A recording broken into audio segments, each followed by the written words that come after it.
안녕하십니까. 보상손해사정입니다.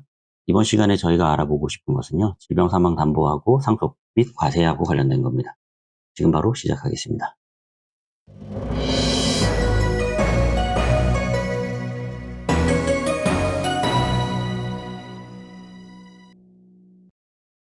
첫 번째로 질병사망담보란 어떤 건지 약관상 규정을 한번 살펴보고, 장애분류표에서 정한 80% 이상 후유장애가 어떤 것들이 있는지, 그다음에 약관상 유의사항이 어떤 것들이 있고, 법정상속의 순위 및 보험금 관련된 과세까지 알아보겠습니다. 질병사망담보입니다. 회사는 보험증권에 기재된 피보험자가 이 특별약관의 보험기간 중에 질병으로 인하여 사망하거나 또는 질병이 치유된 후 직접 결과로서 신체의 일부를 잃었거나 그 기능이 영구히 상실되어 장애분류표에서 정한 지급률이 80% 이상에 해당하는 후유장애가 남았을 경우 보험가입 금액을 질병사망 80% 이상 후유장애 보험금으로 지급하도록 규정하고 있습니다. 장애분류표에서 정한 80% 이상 후유장애는 다음과 같습니다.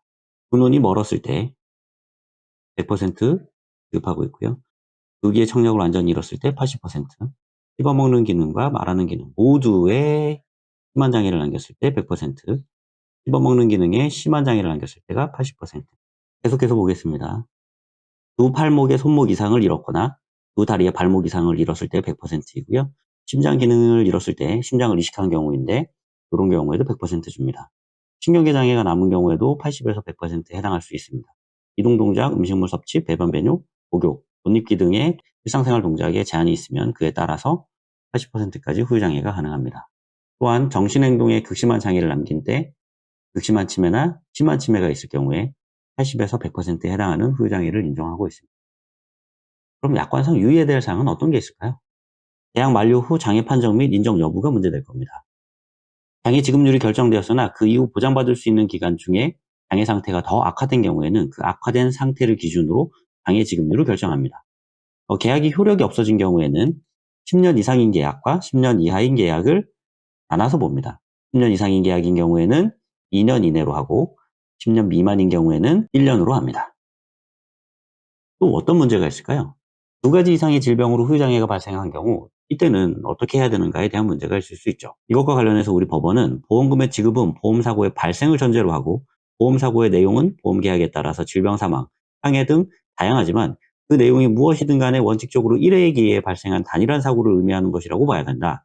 질병으로 인하여 80% 후유장애가 남았을 경우에서 질병의 의미는 당연히 단일한 질병을 의미하는 것이지 동일 질병이라고 명시하지 않다고 해서 두 개의 질병이라고 해석할 수는 없다고 보고 있습니다. 따라서 두 개 이상의 질병이 있는 경우에는 이 질병은 하나의 질병이어야만 합니다.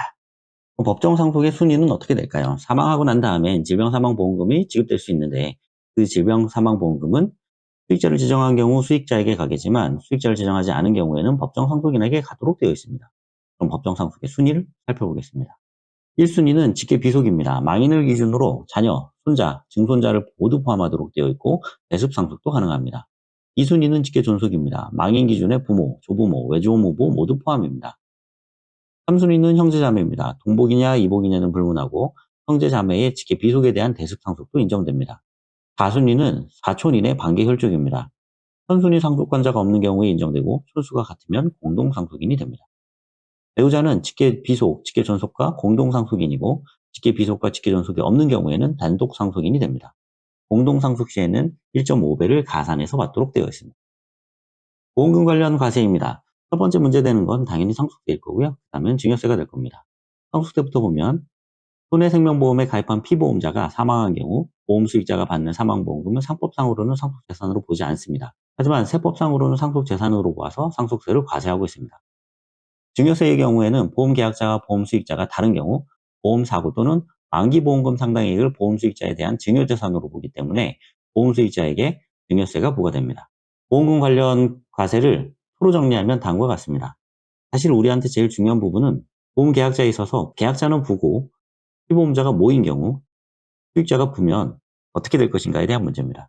이런 경우에는 사망보험금에 대한 것도 생존보험금에 대한 것도 세금이 부과되지 않습니다. 오늘 저희가 준비한 내용은 여기까지입니다. 다음에 더 좋은 주제로 찾아뵐 수 있도록 하겠습니다. 감사합니다.